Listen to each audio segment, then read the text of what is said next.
नमस्कार, आपका हमारे न्यूज चैनल UK24 न्यूज में स्वागत है। कर्णाश्रम व रतनाल नदी किनारे सीक्रेट ट्रंचिंग ग्राउंड मामले में हाईकोर्ट सख्त, नगर निगम व अन्य को किया जवाब तलब। हाईकोर्ट में गुरुद्वार के ऐतिहासिक कर्णाश्रम व रतनाल नदी किनारे राज्य सरकार के द्वारा स्वीकृत ट्रंचिंग ग्राउंड की अनुमति दिए जाने के खिलाफ दायर जनहित याचिका पर सुनवाई हुई। मामले की सुनवाई करते हुए मुख्य न्यायाधीश विपिन सांघवी व न्यायमूर्ति राकेश थपलियाल की खंडपीठ ने गुरुद्वार नगर निगम समेत सभी पक्षकारों को नोटिस जारी कर 2 सप्ताह में जवाब दाखिल करने को कहा है। घर के बाहर खेल रहे बच्चे से किया कुकर्म, कोर्ट ने सुनाई 20 साल की सजा। विशेष न्यायाधीश पॉक्सो अपर सत्र न्यायाधीश नंदन सिंह की कोर्ट ने 8 वर्षीय बच्चे को बहला फुसलाकर घर में कुकर्म के आरोपी को कोर्ट ने दोषी पाते हुए 20 साल का कठोर कारावास की सजा सुनाई है। साथ ही कोर्ट ने दोषी पर 10,000 रुपए का अर्थदंड भी लगाया है। भाजपा संगठन स्तर पर दायित्व बंटवारे का होमवर्क पूरा, जल्द जारी हो सकती है लिस्ट।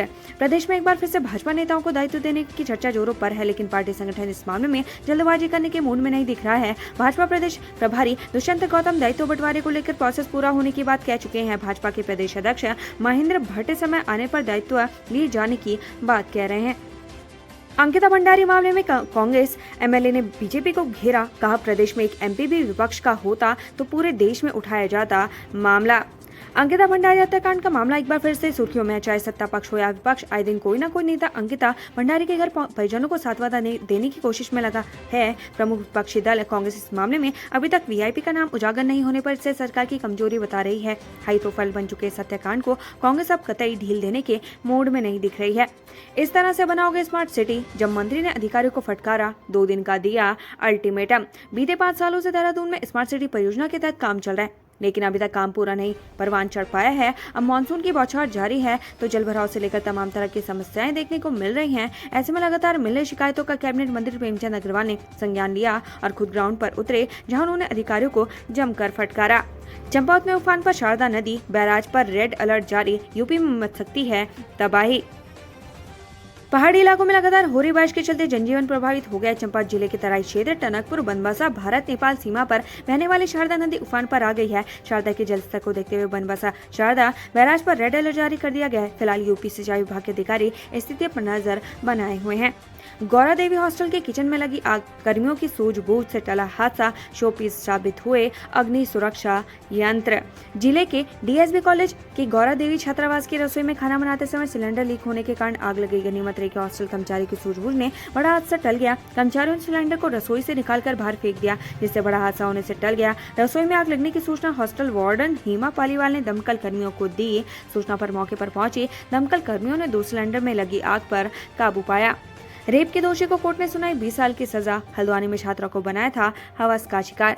पहले इंस्टाग्राम के जरिए दोस्ती कर छात्रा को फंसाया, फिर घर में घुसकर उसे हवस का शिकार बनाया। यह मामला हल्द्वानी का है। अब इस मामले में कोर्ट ने आरोपी युवक को सजा सुना दी है। युवक को अब 20 साल की सजा भुगतनी होगी। जब आरोपी ने छात्रा का रेप किया था उस वक्त उसकी उम्र 17 साल थी। अब आरोपी 20 साल का हो गया है। ड्रग फ्री उत्तराखंड, खटिया में 14 लाख की अफीम के साथ 3 तस्कर गिरफ्तार, यूपी से लाए थे माल। कभी देखा है ऐसा अनूठा नजारा, नंगे पांव को लहड़ियों की तेज धार पर चलते हैं पशवा। उत्तराखंड को यूं ही नहीं देवभूमि कहा जाता। यहाँ आज भी ऐसे अनूठे नज़ारे देखने को मिलते हैं जिस पर यकीन करना थोड़ा मुश्किल होता है, लेकिन जब आप अपनी आंखों से इन नज़ारों को देखेंगे तो आपको भी एहसास होगा कि सच में देवी देवता भी होते हैं। ऐसा एक नज़ारा मां यमुना के मायके खरसाली में देखने को मिला, जहाँ देवता के पशवा नंगे पांव कुल्हाड़ियों की तेज धार पर चले और ग्रामीणों को आशीर्वाद दिया। उत्तराखंड में भारी बारिश के कारण बीच रास्ते में फंसे तो बीकेटीसी करेगा मदद, रहना और खाना होगा फ्री। उत्तराखंड में मानसून की बौछार जारी है। बारिश के चलते चारधाम यात्रा भी प्रभावित हो रही है। जगह जगह सड़कें बंद होने से यात्रियों को परेशानी का सामना करना पड़ रहा है। ऐसे में सीएम धाम ने सड़कें बंद होने पर तीर्थयात्रियों को हर संभव मदद मुहैया करवाने के निर्देश दिए हैं। इसके तहत बद्री केदारनाथ मंदिर समिति ने बड़ा फैसला लिया है। अगर चारधाम यात्रा रूट पर सड़क बाधित होने पर यात्री फंस जाते हैं तो उन्हें बीकेटीसी के विश्राम गृह में फ्री ठहरने की सुविधा दी जाएगी, ताकि यात्रियों को परेशानी न हो। बाढ़ के हफ्ते भर बाद मंत्री महाराज को आया होश, भीमगोड़ा बैराज का किया निरीक्षण, प्रभावित इलाकों में जाने से किया तौबा। उत्तराखंड में पिछले दिनों हुई बारिश के कारण हरिद्वार जिला सबसे ज्यादा प्रभावित हुआ। जिले के लक्सर और खानपुर क्षेत्र में बाढ़ का कहर कभी कुछ जगहों पर देखा जा सकता है। वहीं बाढ़ के एक सप्ताह बाद निरीक्षण के लिए पहुंचे हरिद्वार के प्रभारी मंत्री व प्रदेश के सिंचाई मंत्री सतपाल महाराज ने भीमगौड़ा बैराज के क्षतिग्रस्त गेट के साथ ही रोशनाबाद बिहारीगढ़ मोटर मार्ग पर अनेकी के पास क्षतिग्रस्त सेतु का भी स्थल निरीक्षण किया। सतपाल महाराज ने बाढ़ का ठिकरा लोगों पर फोड़ते हुए कहा, युग के 13 योजना के तहत बने तटबंध को लोगों द्वारा तोड़े जाने के कारण बाढ़ आई है। भाजपा का महाजनसंपर्क पूरा, पार्टी का दावा 1.5 महीने में 5 लाख लोगों से किया संपर्क।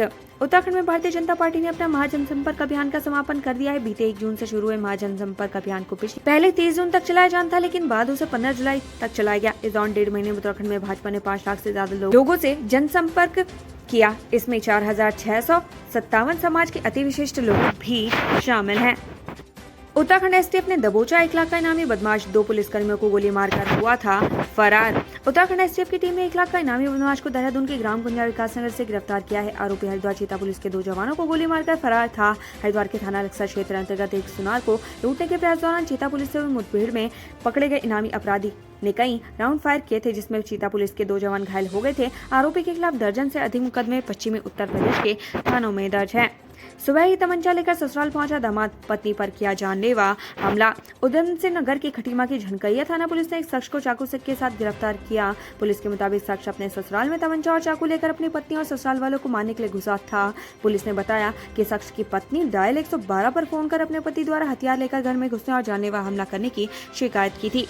450 सीसीटीवी कैमरे में खंगालने के बाद हाथ आए वाहन चोर। पौड़ी पुलिस ने चोरी का माल बेचते हुए रंगे हाथों पकड़ा। पौड़ी पुलिस को बड़ी कामयाबी मिली है। पुलिस ने अंतर्राज्यीय वाहन चोर गिरोह के 2 सदस्यों को गिरफ्तार किया है, जिनके पास से चोरी का ट्रैक्टर, 2 ट्रॉली और 1 बाइक बरामद की है, जिसे वह हरिद्वार बेचने की तैयारी कर रहे थे। आफत की बारिश। उत्तराखंड में आसमानी आफत का कहर, रौद्र रूप में गंगा, सैकड़ों सड़कें मलबे में बाधित। पहाड़ों में लगातार हो रही बारिश की वजह से नदी नाले उफान पर है। बारिश के कारण हालात कई जगह चिंताजनक बने हुए हैं। रुद्रप्रयाग से लेकर ऋषिकेश तक नदियों का जलस्तर बढ़ गया है। दूसरी तरफ बारिश के कारण भूस्खलन की घटनाओं का खतरा भी बढ़ गया है। उधर बारिश का असर चारधाम यात्रा पर पड़ता नजर आ रहा है। ऋषिकेश में चारधाम यात्रा रजिस्ट्रेशन करवाने वाले श्रद्धालुओं की संख्या में भी भारी कमी देखी जा रही है। पिथौरागढ़ में खनन के लिए अवैध सड़क बनाने पर हाईकोर्ट ने जारी किया अवमानना नोटिस। जज बोले, बाहर क्या चल रहा है हमें सब पता। उत्तराखंड हाईकोर्ट ने पिथौरागढ़ के कानड़ी गांव में खनन सामग्री को लाने और ले जाने के लिए पट्टा धारक द्वारा अवैध रूप से सड़क का निर्माण करने के खिलाफ दायर जनहित याचिका पर सुनवाई की। कोर्ट ने आश्चर्य जताया कि अफसरों के सामने सड़क बन गई और उन्हें पता तक नहीं चला। भारी बारिश से लक्सर में फिर जल भराव, सालों से बंद नाला खुलवाया गया। मूसलाधार बारिश से लक्सर बाजार में एक बार फिर से पानी घुस गया है। जल भराव से दुकानदारों में दहशत फैल गई है। शुगर मिल की ओर से बंद किए गए नाले को विधायक की मदद से खुलवाया गया। 3 तलाक और हलाला। लक्सर में महिला को दिया 3 तलाक, हलाला के लिए देवर से करवाए निकाह। दुष्कर्म करना चाहता है देवर। कोतवाली क्षेत्र स्थित नेहंदपुर गांव में 3 तलाक का मामला सामने आया। आरोप है कि पीड़िता के देवर ने उसके साथ दुष्कर्म का प्रयास भी किया। लक्सर कोतवाली पुलिस ने इस मामले में मुकदमा दर्ज कर जांच शुरू कर दी है। पहले महिला को दहेज के लिए किया प्रताड़ित। दरअसल पथरी थाना क्षेत्र निवासी एक महिला ने लक्सर के सीईओ मनोज ठाकुर को प्रार्थना पत्र देकर बताया कि करीब 5 साल पहले नेहंदपुर गांव निवासी सलमान के साथ उसका निकाह हुआ था। निकाह के बाद से उसके ससुराल पक्ष वाले उसे दहेज की मांग करते चले आ रहे थे। मांग पूरी न होने पर उसे लगातार प्रताड़ित किया जा रहा था। शादी के कुछ साल बाद उसने एक बेटी को जन्म दिया। ससुराल पक्ष के लोगों ने उसको और भी ज्यादा प्रताड़ित करना शुरू कर दिया, मारपीट कर दिया 3 तलाक। आरोप है कि बीती 2 जुलाई को उसके शौहर सलमान, देवर फरमान, सावेद सदाकत और सास गुलिस्ता ने उसके साथ गाली गलौज की और मारपीट की। मारपीट के दौरान उसके पति ने उसे 3 बार तलाक बोलकर तलाक दे दिया। इतना ही नहीं, शाम के समय उसके पति ने उससे कहा कि वह दोबारा निकाह कर लेगा, लेकिन शरीयत कानून के अनुसार उसके भाई से दोबारा निकाह करना होगा। देवर से हलाला करवाया। पति के आश्वासन पर उसने अपने देवर से हलाला कर दिया, लेकिन देवर भी उसके साथ जबरन शारीरिक संबंध बनाने का प्रयास कर रहा है। इसका विरोध करने पर उसके साथ मारपीट कर उसे घर से निकाल दिया गया। अब पीड़िता ने पुलिस से आरोपी के खिलाफ सख्त कार्रवाई करने की मांग की है। वहीं लक्सर कोतवाली पुलिस ने इस मामले में मुकदमा दर्ज कर लिया है। लक्सर कोतवाली प्रभारी अमरजीत सिंह ने बताया कि मामले की जांच की जा रही है। जांच के बाद अग्रिम कार्रवाई अमल में लाई जाएगी। मां की डांट से नाराज किशोर हो गया था लापता। देहरादून में मिलने से परिजनों के चेहरे पर लौटी खुशी। जिले के चंद्रापुरी से 14 वर्षीय बच्चा अपनी मां की डांट से नाराज होकर घर छोड़कर भाग गया था, जिसके बाद किशोर देहरादून में मिल गया है। परिजनों ने पूर्व विधायक मनोज रावत, पुलिस प्रशासन और अपने स्तर पर प्रयासरत सभी लोगों का आभार व्यक्त किया है। खदरी खड़क माफ गांव को सांसद रमेश पोखरियाल निशंक ने लिया गोद, अधिकारियों को दिए निर्देश।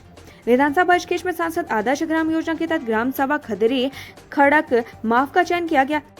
सांसद डॉक्टर रमेश पोखरियाल निशंक ने गांव को गोद लिया है, जिसके बाद गांव को 2023-24 तक आदर्श गांव के रूप में विकसित करने के अधिकारियों को निर्देश दिए गए हैं। वहीं आने वाले दिनों में गांव की तस्वीर बदली नजर आएगी। खदरी खड़क माफ गांव के चयन से ग्रामीणों में भी हर्ष की लहर है। कैथ लैब उत्तराखंड की पहली सरकारी कैथ लैब में एक हफ्ते में हुई 15 एंजियोग्राफी। पार से भी पहुंच रहे मरीज। 13 जुलाई को केंद्रीय स्वास्थ्य मंत्री डॉक्टर मनसुख मांडविया ने उत्तराखंड की पहली सरकारी कैथ लैब का लोकार्पण किया था। पिछले एक हफ्ते में कैथ लैब में 15 मरीजों की एंजियोग्राफी और 5 मरीजों की एंजियोप्लास्टी हो चुकी है। मैदान के साथ ही पर्वतीय इलाकों के मरीज भी उत्तराखंड की पहली सरकारी कैथ लैब का लाभ उठाने पहुँच रहे हैं। उत्तराखंड से संबंधित ऐसी ही खबरें पाने के लिए हमारे चैनल को लाइक व सब्सक्राइब जरूर करें। धन्यवाद।